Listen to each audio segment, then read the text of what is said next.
శ్రీమాత్రే నమ. జయ గురు దత్తాత్రేయ నమ.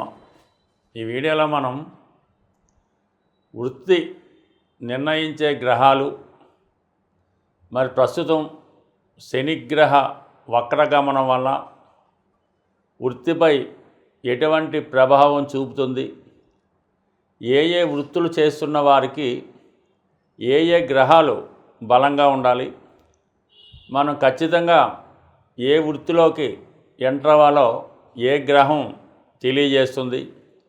అలాగే మనం వ్యాపారం చేయాలనుకున్నప్పుడు ఏ గ్రహం బలంగా ఉంటే మనకి ఆ సమయంలో వ్యాపారం కలిసి వస్తుంది, ఏ రకమైన వ్యాపారానికి ఏ గ్రహం కలిసి వస్తుంది, ఇవన్నీ కూడా మనం ఈ వీడియోలో తెలుసుకునే ప్రయత్నం చేద్దాం.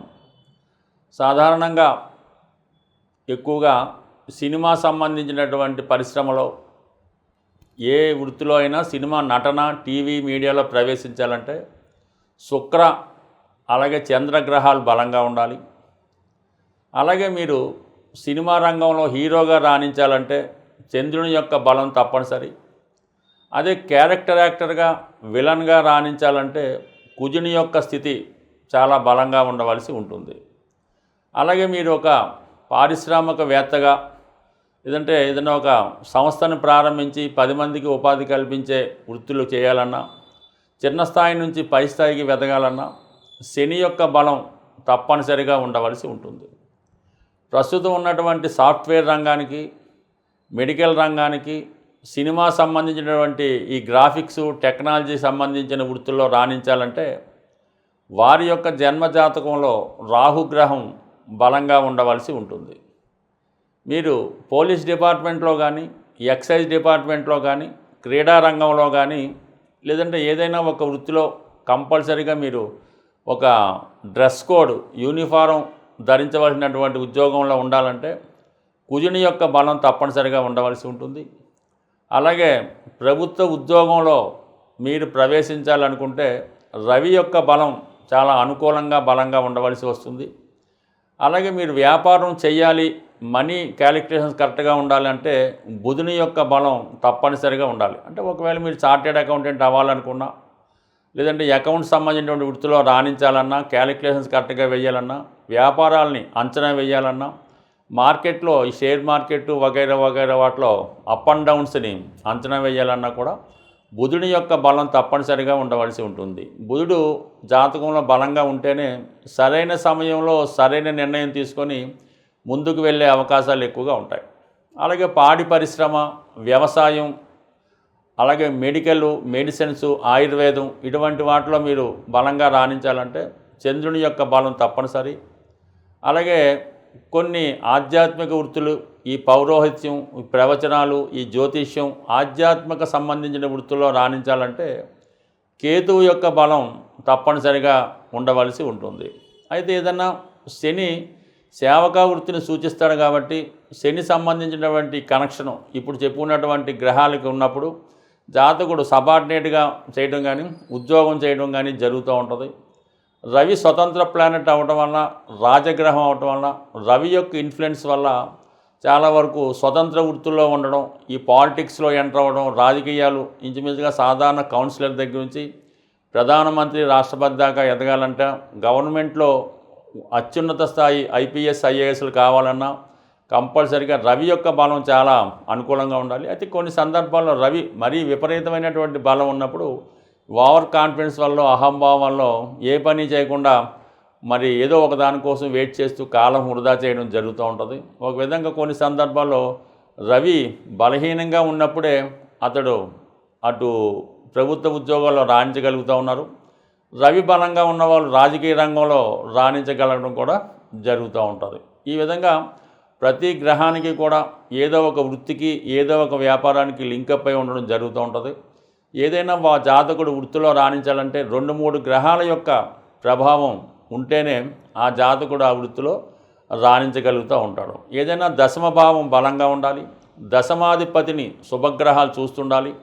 అలాగే దశమలో ఏ గ్రహం బలంగా ఉంటే, అంటే 2-3 గ్రహాలు ఉన్నప్పుడు ఏ గ్రహం బలంగా ఉంటే ఆ వృత్తిలో రాణించడం జరుగుతూ ఉంటుంది. గురువు బలంగా ఉంటే బ్యాంకింగు, ఫైనాన్సు, ఉపాధ్యాయ వృత్తిలో రాణించగలుగుతూ ఉంటారు.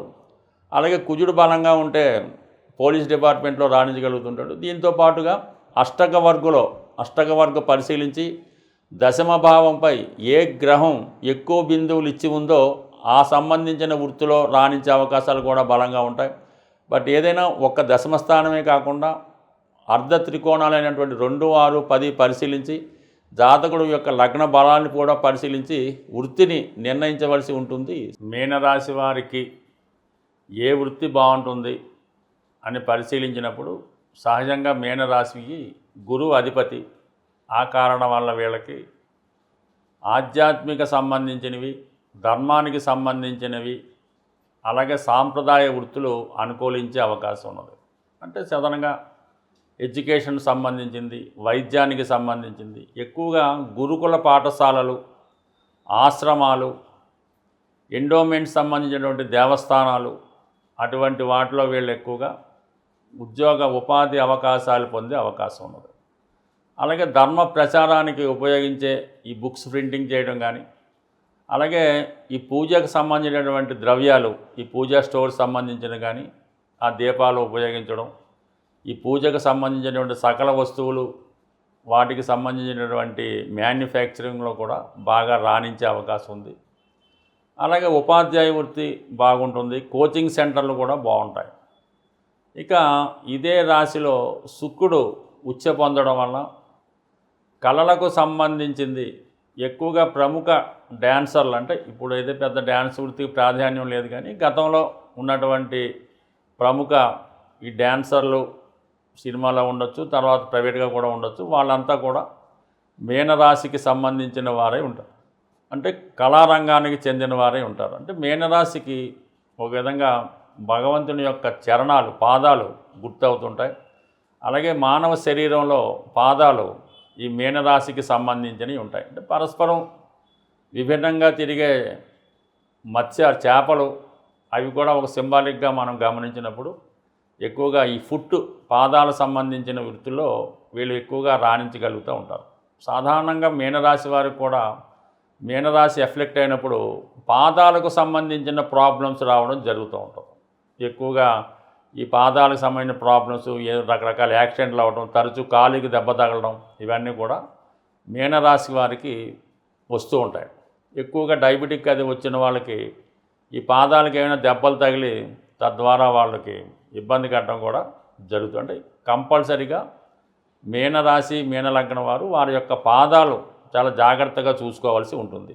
వారి యొక్క పాదాలు ఎంత నీట్గా, ఎంత ఆరోగ్యంగా ఉంటే వాళ్ళ జీవితం అంత సక్సెస్ఫుల్గా ఉంటుంది. వాళ్ళు ఎప్పుడూ కూడా వాళ్ళ కాళ్ళకి ధరించే చెప్పులు, బూట్లు అవ్వచ్చు, చెప్పులు అవ్వచ్చు, ఏమన్నా ఎప్పటికప్పుడు మార్చుకుంటూ ఎప్పుడు నీట్గా ఉంటూ కొత్తగా ఉంటే వారి జీవితం కూడా అంతే అభివృద్ధి అంటే ఇది ఒక బ్రహ్మాండమైనటువంటి టెక్నిక్, రెమెడీ. ఒకసారి మీనరాశి వారు ఎవరన్నా ఉంటే ఈ విధంగా కనీసం చెప్పుల్ని 3 నెలలకో 6 నెలలకో మారుస్తూ ఎప్పుడు నీట్గా పాలిష్ చేసి పెట్టుకుంటే వాళ్ళ యొక్క జీవితం కూడా బాగుంటుంది. అలాగే కాళ్ళకి ఎటువంటి దెబ్బలు తగలకుండా గోర్లు ఎప్పటికప్పుడు కట్ చేసుకుంటూ నీట్గా ఉంచుకుంటూ ఎప్పటికప్పుడు కాళ్ళు శుభ్రంగా ఉంచుకుంటే వారు కూడా చాలా ఆధ్యాత్మికంగా, చాలా సక్సెస్ఫుల్గా మంచి విజయాన్ని సాధించే అవకాశాలు ఎక్కువగా కనబడుతూ ఉంటాయి. సో ఇది ఒక రెమెడీ. సాధారణంగా ఇది అన్ని రాసుల వారు కూడా పాటించవచ్చు. మీరు ధరించే చెప్పులు మామూలు చెప్పులు కాకుండా బూట్లు లాంటివి, అంటే మొత్తం ఈ కాలంతా కూడా కవర్ అయ్యేలాగా మన కాలు యొక్క వేళ్ళు కనబడకుండా ఉండేలాగా బూట్లు ధరించడం వల్ల వారి జీవన విధానం, లైఫ్ స్టైల్ కూడా మీరు ధరించినటువంటి ఒక 6 నెలలు 3 నెలల తర్వాతే మీలో చక్కని మార్పు, హోదాతనం కూడా రావడం జరుగుతూ ఉంటుంది. మరి ప్రస్తుతం వృత్తి గురించి మనం మాట్లాడుతున్నాం కాబట్టి దశమ స్థానం ధనుస్సు రాశి, అది కూడా సహజ రాశి అవ్వడం వల్ల ధర్మానికి సంబంధించింది.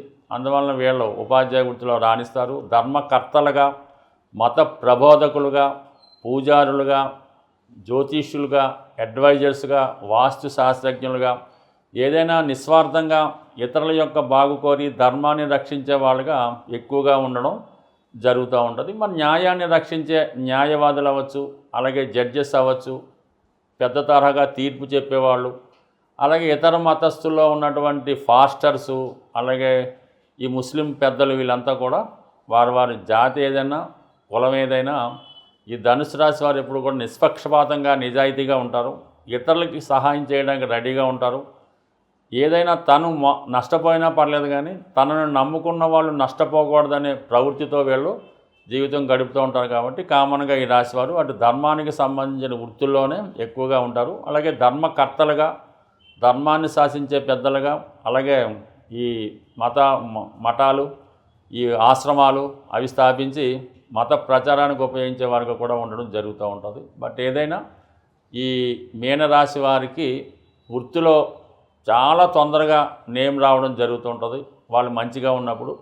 కానీ ఏమాత్రం చిన్న పొరపాటు జరిగినా, వారి యొక్క సంస్థలో చిన్న ఇబ్బంది కలిగినా అంత తొందరగానే వీళ్ళు అన్పాపులర్ అవ్వడం జరుగుతూ ఉంటుంది. అంటే వీళ్ళు ఎక్కువగా ఇతరుల యొక్క విమర్శలకు ఎదుర్కోవడం జరుగుతూ ఉంటుంది. అంటే శత్రువులు ఎక్కువగా ఉంటారు. వీళ్ళ అభివృద్ధిని చూసి వార్వలేక వీళ్ళని ఏదో విధంగా అణగదొక్కాలనే ఉద్దేశంలో అటు పెద్ద పెద్ద వాళ్ళు కూడా ప్రయత్నం చేస్తూ ఉంటారు. కాబట్టి సాధారణంగా వీళ్ళు ఎంత వృత్తిలో ఉన్నా, ఎంత నేమున్నా కొద్దిగా పబ్లిసిటీ లేకుండా వారి పని వాళ్ళు చేసుకుంటేనే వీళ్ళు ప్రశాంతంగా బతుకుతారు తప్ప ఏమాత్రం మీకు నేమ్ వచ్చినా ఇతరులు చూసి వార్వలేక మీ మీద బురద జల్లుగా ప్రయత్నం చేసి మిమ్మల్ని చాలా ఇబ్బందులకు గురి చేసే అవకాశం ఉంటుంది. ఈ విషయంలో చాలా జాగ్రత్తగా ఉంటే మంచిది. ఎవరైనా వారు చేస్తున్నటువంటి వృత్తిలో కానీ, వ్యాపారంలో కానీ నిలకడగా ఉంటూ దినదిన అభివృద్ధి చెందాలంటే కంపల్సరీగా వాళ్ళు వారి దినచర్యలో చాలా పర్ఫెక్ట్గా ఉండవలసి ఉంటుంది. అంటే వాళ్ళు ఉదయం ఎన్ని గంటలకు లెగుస్తున్నారు, ఎన్ని గంటలకి నిద్రపోతున్నారు, అలాగే ఈ భోజన విరామ సమయాలు ఇవన్నీ కూడా ప్రతిరోజు కూడా పర్ఫెక్ట్గా ఒకే టైంకి మెయింటైన్ చేయవలసి ఉంటుంది. అంటే ఆ టైం మెయింటైన్ చేయడం వల్ల మీరు అనుకున్న పనులు ఖచ్చితంగా ఆ టైంకి జరుగుతూ ఉంటాయన్నమాట. అందుకని ముందు మీరు టైం మెయింటైన్ చేయవలసి ఉంటుంది. అలాగే ప్రభుత్వానికి చెల్లించవలసినటువంటి income tax, sale tax, GST వగైరా వగైరా పర్ఫెక్ట్గా అకౌంట్ మెయింటైన్ చేయడం, టెన్షన్గా మనం వారికి పే చేయవలసినటువంటి గవర్నమెంట్కి చెల్లిన ప్రతి ట్యాక్స్, ఇన్కమ్ ట్యాక్స్ అవ్వచ్చు, రోడ్ ట్యాక్స్ అవ్వచ్చు, సేల్ ట్యాక్స్ అవ్వచ్చు, ఇవి ఖచ్చితంగా పే చేయవలసి ఉంటుంది. అలాగే వాహనాలకు చెల్లించినటువంటి ఎటువంటి చలానాలు లేకుండా, పన్ను ఏది బాకీ లేకుండా ఉండడం జరిగితే, అలాగే మీ పిల్లలకి చెల్లించినటువంటి కాలేజీ ఫీజులు కానీ, కాన్వెంట్ ఫీజులు కానీ అప్ టు డేట్గా చెల్లించవలసి ఉంటుంది.